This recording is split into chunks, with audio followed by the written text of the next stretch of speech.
శుభములు కలుగు నీకు. అమ్మా, నేను బయలుదేరుతున్నాను. అల్లుడొచ్చారా? లేదమ్మా, నేనే వెళ్ళిపోతాను. మరి ఆయన వస్తే వెళ్ళిపోయానని చెప్పి పంపించేసేమా.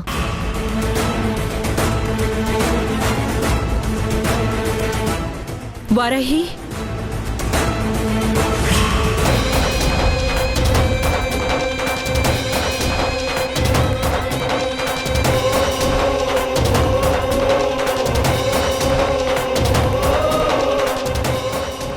ఏంటమ్మా?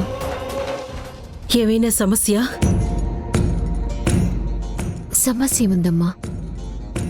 మనకిష్టం ఉన్నా లేకపోయినా, మన మూడ్ బాగున్నా బాగోకపోయినా అతను వచ్చాడు కదా అని అతనితో వెళ్ళాలని రూలేం లేదు కదమ్మా.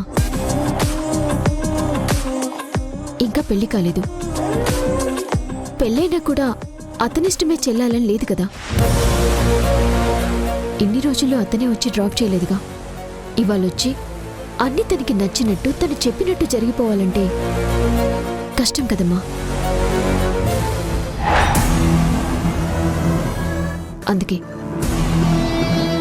రోజు నేను ఎలా వెళ్తాను అలాగే స్కూటీ తీసుకుని వెళ్తాను.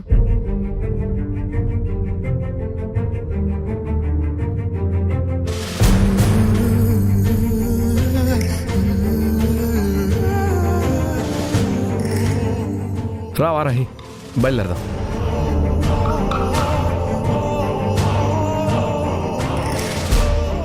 ఏంటి?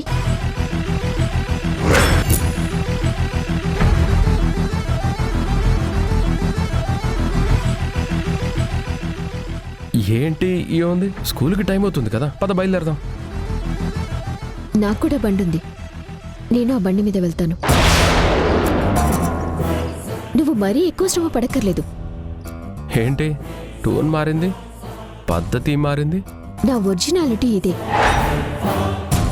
నీకు నచ్చితే మాట్లాడు, లేదంటే వెళ్ళిపో.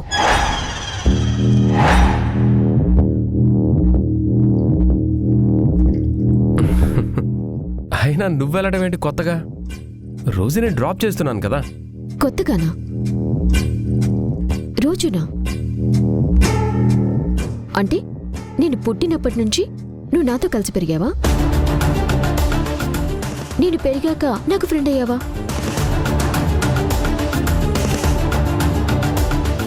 మన పరిచయానికి 25 రోజులు కూడా నిండలేదు.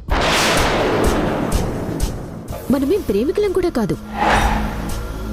అంతలోనే నువ్వు నా లైఫ్ని మోసేంత దగ్గరికి రావక్కర్లేదు. మనం పెళ్లి చేసుకోబోతున్నాం. నేను నీకు దగ్గర అవ్వకపోతే ఇంకెవరు అవుతారు?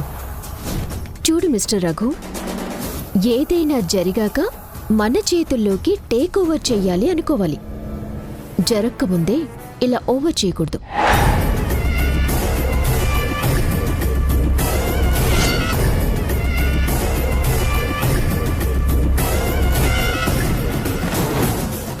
బాబు, మీరిక్కడే ఉండి మాట్లాడుకుంటున్నారు, లోపలికి రండి. అబ్బాయి ఏం లేదు అత్తయ్య గారు, ఈరోజు వారాహి స్కూటీలో బయలుదేరతానంటే సరే అంటున్నాను.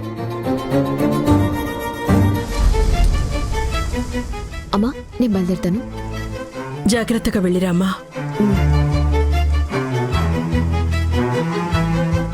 నేను కూడా వెళ్ళొస్తాను అత్తయ్య గారు. సరే బాబు.